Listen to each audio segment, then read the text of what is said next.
We are welcome back. Thanks for staying with us. We begin with our major story, which has to do with Askia. Cameroonian rapper Askia and Killer recently has been on each other's neck, and we are wondering what is happening. You know, it says Cameroonian rapper Askia and Killer fight over daughter's parental care, where the separated couples has once shared on social media how much they love each other, showing how much they love each other, saying that nothing will never separate them, no matter any kind of stuff coming their way, they will never separate. But in the past days, they have proven otherwise. The couple, who were somehow traditionally married for over 2 years, separated after alleged gruesome cheating from the husband. But the husband, however, denied accusation of this nature through some social media outing. Meanwhile, some gist like Eto'o confirmed that the husband actually cheated on the wife, where Askia said, "He always brings in mistresses to our matrimonial bed." Well,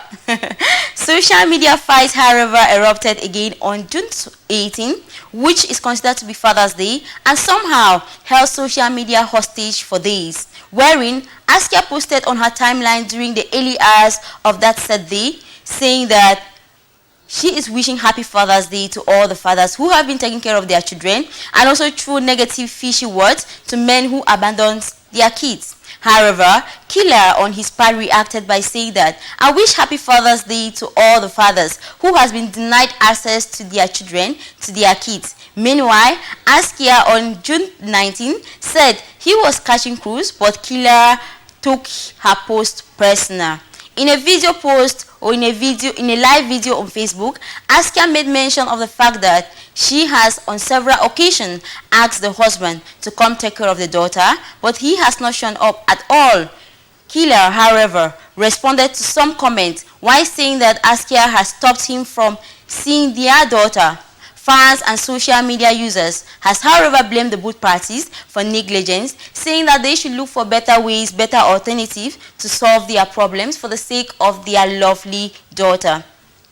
That brings us to the end of that story, as we keep our fingers crossed for more updates regarding that story. We'll be talking about a teacher who was arrested in the west region of Cameroon. This teacher actually was hired to teach children, but he ended up sleeping with these children, as he confesses on Equinox television. The home teacher confesses that he sleeps with children as he was hired to teach them. According to report, 7 children ages 4 and 12 were raped on several occasions by the said teacher. When one parent discovered her 11-year-old was misbehaving and behaving abnormal, the parent actually took the child for checkup in the hospital, which was later confirmed that this child was raped on several occasions. Other parents decided to take their children for checkup, which was proven positive that the said teacher has been raping them. He said, "I rape them at least 2 times each day. I always warn them not to tell anybody. And of course, I apologize to all the families I've offended," he told the Equinox television. He was later arrested and detained at the Nchang Gendarmerie Brigade in the West region. Well, we are simply advising all the parents out there, please mind the people you keep around your children. The days are actually evil, so the kind of person you want to keep around your child, make sure you investigate and you know the person so well, because none is to be trusted. Away from that, let's talk about FECAFOOT president Samuel Eto'o, who has joined the list of international footballers who are being found guilty of tax evasion in Spain. Former Indomitable Lions striker and captain, who is currently the president of Cameroon Football Federation FECAFOOT, has admitted to tax fraud before a Spanish court. This came after the former Indomitable Lions striker admitted to 3.8 million euros, equivalent to 2.54 billion CFR, tax fraud involving his image right while playing for Barcelona. He appears with his former agent, George, in a court in Barcelona on Monday, where he was given 12-month suspension sentence and a fine. He said, "I admit the fact, and I am going to pay what I do. But let it be known that I was just a child by then, and that I did whatever my former agent told me to do because I consider him then to be my father," he told the court, which means he must pay back the money he owes, as well as a fine of 1.8 million euros. Prosecutor alleged that between 2006 and 2009, Samuel Eto'o failed to register income from the sales of image rights, where, according to the court, Samuel Eto'o transferred his image right to a firm situated in Hungary, which claims his revenue in Hungary, which has one of the lowest tax rates in the Europe.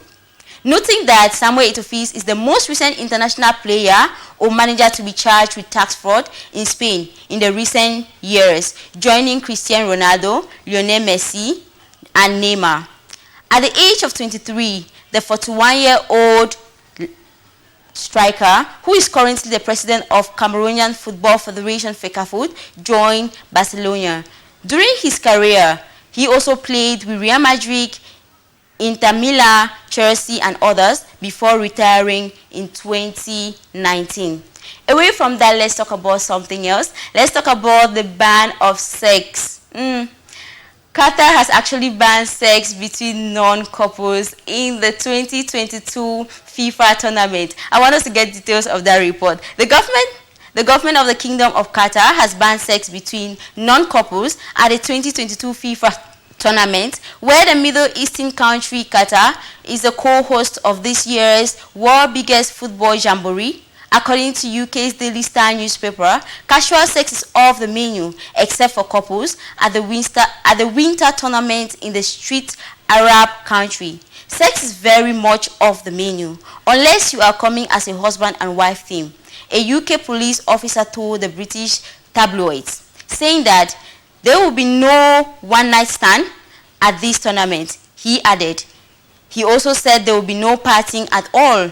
Yes, there will be no party at all, he ended.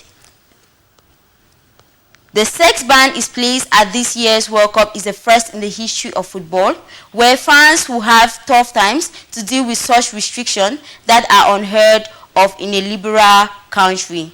Sex outside of marriage carries a prison sentence of up to 7 years in the Middle Eastern country. Traveling supporters are also encouraged to take note that despite the fact that alcohol is illegal in Qatar, there is zero tolerance in drinking in public and being drunk in public. It is a crime in Qatar. That story brings us to the end of today's edition of our 6:30 news on CMTV. But before we part ways, we always encourage you to keep watching programs on CMTV for more entertaining, for more informative programs on CMTV, because it happens just here on CMTV. This news was actually supervised by Mr. Bobo Kwanchamba, with the person at the technical board as none other than Madam Christiana Abila. For presentation, I'm Gracious Berinyu. Till we meet again, stay out of trouble. Bye.